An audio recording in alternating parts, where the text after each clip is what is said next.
Mbifurije amahoro y'Imana, mbifurije n'igitondo cyiza, mbifurije gukomeza kugubwa neza, muryango mugari bakunzi bacu tubana umunsi ku munsi. Reka nizere neza ko rero mukomeje gushima Imana kandi muguwe neza mu bice byose murimo aho muri. Birumvikana jyewe ikingaruye ni amakuru menshi cyane tugiye kwinjiramo rwose ku mirongo y'imbere ku rugamba ku butaka bwa Repubulika Iharanira Demokarasi ya Kongo. Ibintu byamaze guhindura isura. General Sultani Emmanuel Makenga yamaze kurisimbuka nyuma y'uko ku munsi w'ejo inyeshyamba za M23 zibasiwe bikomeye n'igisirikare cya leta, nawe akagira gutya akaza za Kamanyola naho za Gatogota hose yarashwe ahita ahungira Bukavu ku buryo bwihuse cyane. Si ayo makuru gusa turi buze kugenda tugarukaho, turagaruka ku modoka zigeze kuri 20 z'inyeshyamba za M23 zatwikiwe muri bice by'intara Kivu y'Amajyepfo. Nanone kandi turarebera hamwe umubare w'abasirikare kuko biyongereye bavuye kuri 450 barazamuka, ese bageze ku uyu mubare gusa ni benshi, turabirebaho. Si ayo makuru gusa turi buze kuba tugenda atugarukaho, turagaruka ku itangazo rya Sylvain Ekenge Bomusa n'umuvugizi w'igisirikare cya Repubulika Iharanira Demokarasi ya Kongo. Turareba iyo situation ya hariya uko byagenze n'aya ma operation uburyo yagiye akorwa, inyeshyamba za M23 zigasanga zamaze kuba zigenda zikubitwa. Turagaruka kuri perezida w'igihugu cy'u Burundi Evariste Ndayishimiye wagize icyo avuga ku bushuti bwa Leta General Islas Ntigurirwa nyine nibyo, ndetse birumvikana na general umwe muri general w'u Rwanda niwe nawe ni general Vincent Nyakarundi, ni major general Major General Vincent Nyakarundi, ngo ubushuti buri hagati yabwo ese bivuze iki cyangwa bihatse iki, nabyo turabigarukaho tubirebeho 5 kuri 5. Amakuru yo ni menshi murabizi ko rero turi tariki 3 z'ukwezi kwa 12 umwaka wa 2025. Kanda subscribe, ukoreshe ya ukomantinge, urayikinge, nurangiza ukande kukazogera, dukomeze kugenda tubana 5 kuri 5 mbahereza n'ikaze ku buryo burambuye.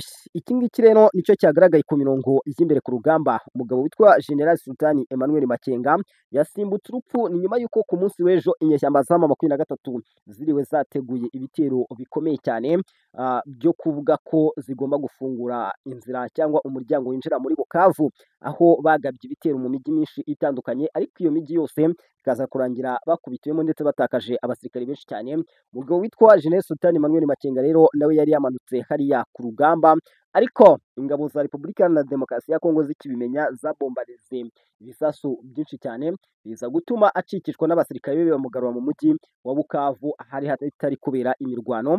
Ngo ariko nyuma y'iyi mirwano n'ubundi ngo umugabo witwa Makenga ubu ngo ari mu burakari bukomeye, aho ari Bukavu ngo yarakajwe no kuba inyeshyamba za M23 nyine zaratakaje ibyo bice, zigakubitirwa muri Katogota, zigakubitirwa Kamanyola, zigakubitirwa mu by'ukuri muri Ruvungi, bikarangira ibyo bari bateguye cyangwa n'ibyo bari bimeje batabigezeho. Ibyo ngibyo bikajyanirana ndetse n'abasirikare benshi cyane batakaje muri iyo mirwano, kuko batakaje abasirikare bageze kuri 500. Ku munsi w'ejo imibare yari yamaze kugaragaza ko ari abasirikare bageze kuri 450, bari 450 baje kwiyongeraho muri iki gitondo. Amakuru yamaze kumenyekana ni uko bamaze kuba abasirikare 500.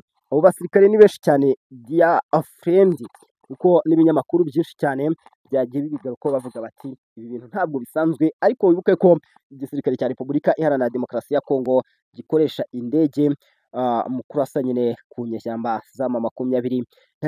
Muri urwo rugamba rero rwo kurwana muri intara ya Kivu y'Amajyepfo, witwa Joseph Kabila yagiranye inama muri Bukavu kuri uyu wa mbere na Colonel Nanga n'uwitwa Marcel Chisambo. Iyi nama yari igamije gushakisha no guha amafaranga abajenere b'abazarendo kugira ngo batange ibice bimwe na bimwe, kuko bashakaga gutanga amafaranga kugira ngo wazarendo irekure Rugezi, irekure mu by'ukuri na Nzibira, ariko biza kwanga nyine abazarendo ayo mafaranga barayanga. Ati byagenze bite rero? Ngo uyu Colonel Nanga yabwiye gutanga miliyoni 800 kuri bariya bashenerali ba wazarendo kugira ngo barekure ikibaya cya Rusizi, barekure na Nzibira. Ngo kuri uwo mugoroba ngo byatumye ari umuyobozi wa M23 yerekeje muri Nzibira washakaga gutagitinga witwa Yakutumba arabimenya yizira nimugoroba. Urumva ko aha ngaha inyeshyamba za M23 zari zikubise igihwereye kabisa, urugamba batangiye kuruzanamo ikintu cyitwa amafaranga. Ni uko nguko byagenze, by'imodoka 20 rero zasandajwe nazo urabizi ko uburyo inyeshyamba za M23 zari zateguye zizabanje kujyana ibikoresho mbere, zitegura n'uwo musada aribwo indege yarashe imodoka zigeze kuri 20 z'inyeshyamba za M23.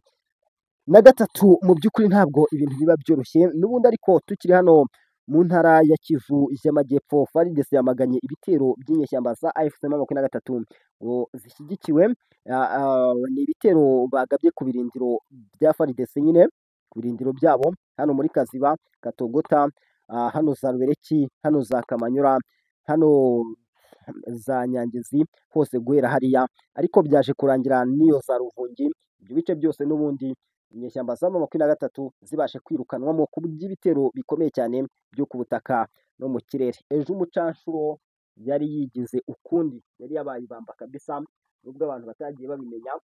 Ejo abacanshuro bararwanye ku buryo budasanzwe, ntekereza ko ari nayo mpamvu inyeshyamba za M23 zabuze igisubizo n'iki na kimwe bakura kuri iyi mirongo y'imbere ku rugamba, bigendanye n'uko barimo baraswaho ku buryo bukomeye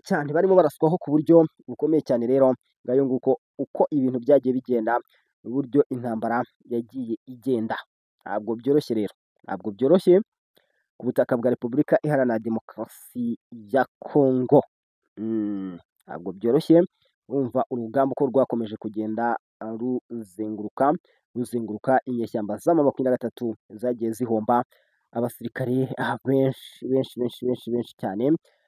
Rero n'ubundi ibintu biracyagoranye muri Ruvungi, Ruvungi ni muri teritwari ya Uvira, ariko nyuma y'aho ngo umuyobozi w'akarere ka gisirikare ka 33, uyu ni General Chivala Amuri cyangwa Amuri Chivala, ngo yategetse Wazalendo yose kwimuka bakajya mu misozi, bagasiga ikibaya kiri ku muhanda wa Route Nationale 5 w'igihugu, ngo kigenzurwa na FARDC n'ingabo z'u Burundi na Wazalendo.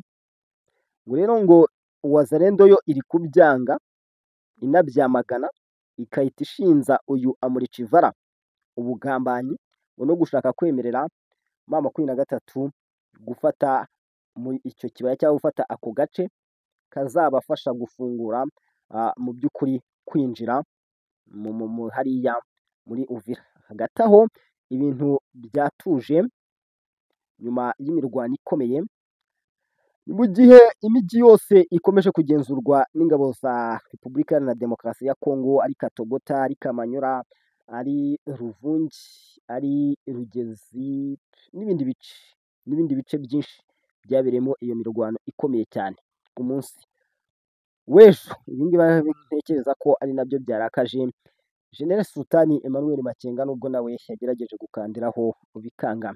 Mu gihe muri teritwari ya Masisi hano za Katoyi naho ari kuvugwa urufaya rw'amasasu n'imirwano ngo hagati y'amatsinda abiri ya Wazalendo, sinzi ko batarimo bumvikanaho nk'ibisanzwe. Ubwo rero urumva ko ibintu bitoroshye n'aka na gato muri biriya bice, mu by'ukuri ko urugamba ari urugamba. Gusa tukavuga tuti bari kurwana, barahanganye ku buryo bukomeye cyane, ariko nanone ingabo za Repubulika Iharanira Demokarasi ya Kongo zikwiye gushaka igisubizo cyihuse cyo kubafasha kuza kugera mu bindi bice, kugira ngo hari ahantu bahereza sekirite. Reka tugaruke rero mu yandi makuru, twite twihuta tuze kuri perezida w'igihugu cy'u Burundi, ni General Neva cyangwa Evariste Ndayishimiye, yavuze ku bucuti bwa General wa RDF n'uwa FDNB. Bimeze bite rero? Ni perezida Evariste Ndayishimiye w'u Burundi yagaragaje ubucuti budasanzwe buri hagati y'umugaba w'ingabo z'u Rwanda zirwanira ku butaka na Majoro General Vincent Nyakarundi, nyine ni Majoro General Vincent Nyakarundi na Lieutenant General Silas Ntigurirwa wo mu ngabo z'u Burundi, ngo ikimenyetso cy'uko ibibazo biri hagati y'igihugu cy'u Rwanda n'u Burundi bizarangira bitewe n'ubucuti bw'aba bagabo. Lieutenant General Ntigurirwa usanzwe ari umuyobozi w'ibikorwa bya gisirikare mu biro bya Perezida Ndayishimiye, bivugwa ko yakuranye ndetse anigana na Majoro General Nyakarundi, ndetse bombi bakaba basanzwe ari inshuti magara. Perezida Evariste Ndayishimiye ubwo ku wa mbere tariki ya mbere Ukuboza yari mu kiganiro n'abanyamakuru cyabereye mu biro bye, yabajijwe niba igihe kizagera u Rwanda n'u Burundi bikongera kugenderana, asubiza ko muri politiki nta rwango cyangwa ubucuti bw'iminsi yose bubaho. Mu kintu cyitwa politiki nta rwango rw'iminsi yose rubaho, nk'uko nta rukundo rw'iminsi yose rubaho. Biraza hakaza igifungo cyangwa politiki kikarangira, ariko nta mwanzi w'ibihe byose, nta n'umukunzi w'ibihe byose. Ndayishimiye yavuze ko mu bihe byahise, by'umwihariko mbere y'uko u Burundi habaho ibibazo bya politiki byo muri 2015, iki gihugu n'u Rwanda byari bibanye neza cyane kandi bisenyera umugozi umwe.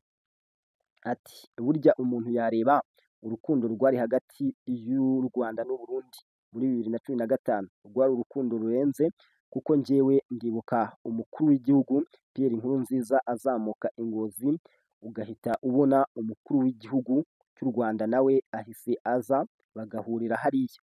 Ati icyo gihe byari byiza. Yavuze ko nawe ubwe yageze kuza mu Rwanda akagaragarizwa urukundo rukomeye cyane. Ati ndibuka njya mu Rwanda, abayobozi bakuru b'igihugu n'abofisiye bakuru bakuriye u Burundi bahise baza kunyakira mbere yo kungamo. Ati erega n'ubu sinavuga ko nta bucuti buhari, twige gutandukanya ibintu n'ibindi.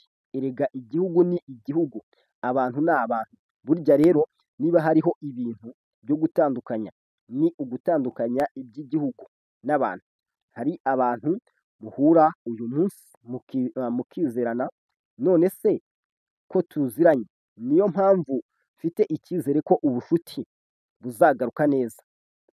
Ba ofisiye ba RDF n'aba FDNB bakomeje ubucuti.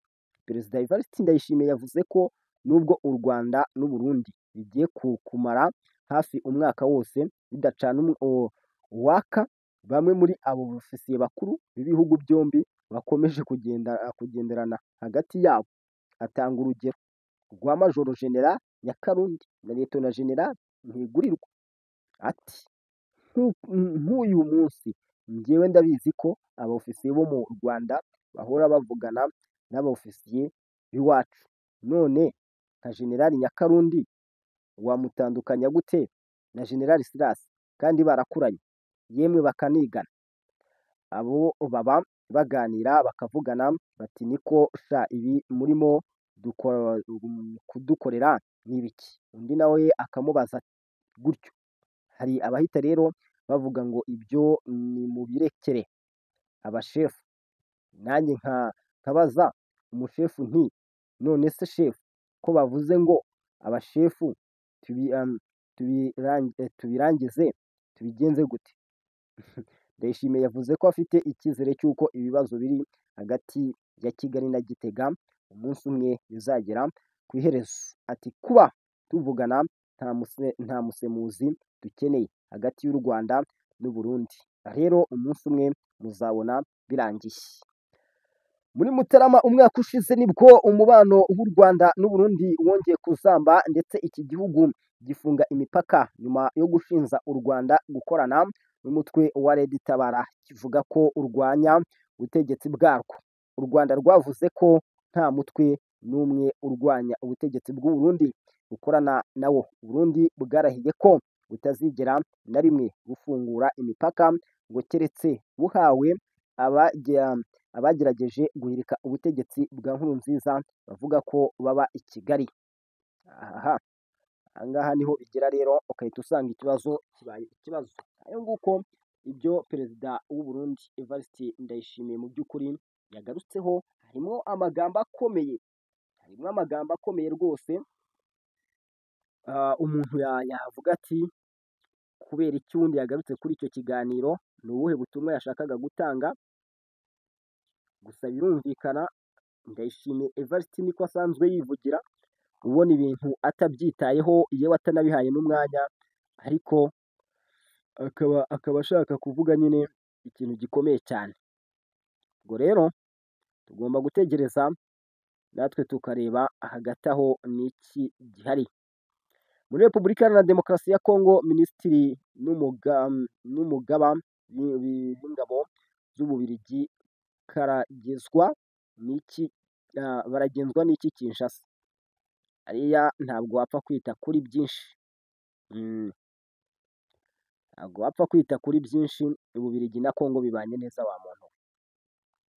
Ububiligi na Kongo bibanye neza ku rwego ruteye ubwoba.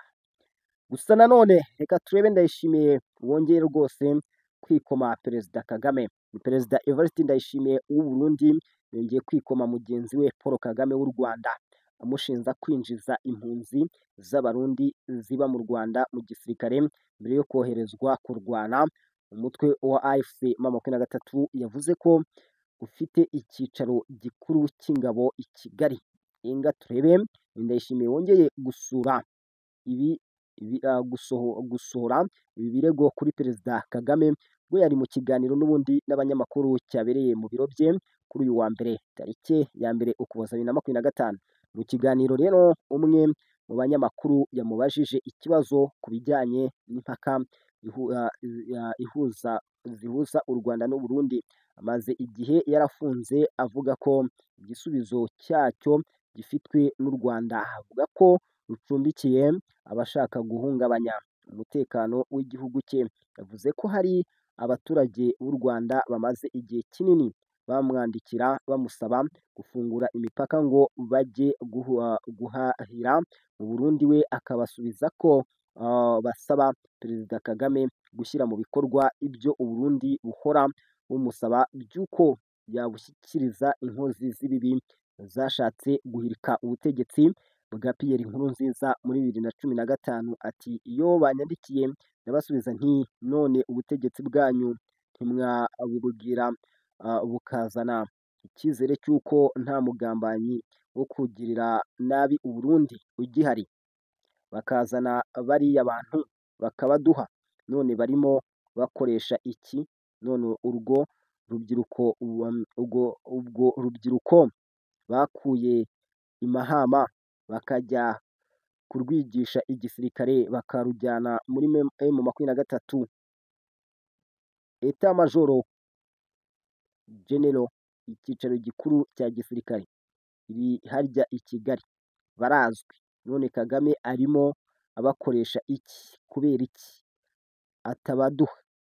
Ndayishimiye yavuze ko icyo agomba gukora ari ukurinda imipaka y'igihugu cye. Ati niba ntera tuzabivuna, none dufungure umutwe w'umuntu umwe ugurwa angahe? Hariho ibintu bigoye, dufunguye bahita baza guca imitwe abantu bazahita bavuga bati wowe ni wowe wagiye gufungurira umwanzi, none reba ibyo tubonye. Perezida Paul Kagame mu kiganiro yahaye abanyamakuru mu cyumweru gishize yagaragaje ko u Rwanda nta ruhare rwagize mu gutuma u Burundi bufunga imipaka. Yagize ati twebwe na mbere hose no gufungwa kw'iyo mipaka nta ruhare u Rwanda rubifitemo na ruto. Abarundi nibo bahisemo gufunga imipaka, turababwira ngo aho bazashakira gufungura, twebwe ntabwo twigeze dufunga. Ndayishimiye asa n'usubiza ku byatangajwe n'umukuru w'igihugu. Yagize ati none twapfuye gufunga, we nabazane, njyewe na mbere naravuze nti umunsi tuzakira tugafungura tubakira, ntabwo tuzongera gufunga, bizaba birangiye. None abuzwa n'iki kubazana? Iki ni cyo kibazo akwiye gusubiza. Perezida w'u Burundi yarahiye ko igihugu cye kitazashyikirizwa abo asaba, kitazigera na rimwe gifungura imipaka. Icyakora yavuze ko u Rwanda n'u Burundi nk'ibihugu by'ibyara bigomba gukomeza ibiganiro kugira ngo umuti uboneke. Ati nta bakundana ngo ntibashwane, umunsi umwe amahoro azaboneka kandi iterambere rizahita ryihuta. Uwo ni Perezida Evariste Ndayishimiye wagiye utangaza amagambo menshi, yunzemo ko icyiza ari uko nta munyarwanda umunyarwanda cyangwa umurundi bajya babuza kubwinjiramo, ndetse ko ntawe buzigera bubuza kuko nta kindi kibazo gihari. Ibyo rero nibyo Perezida w'igihugu cy'u Burundi yagiye atangaza. Reka nanabashimire, mbifurize gukomeza kugubwa neza, mbifurize n'umugisha w'Imana. Turagenda dusubira mu makuru yacu ari imbere. Cawu cawu.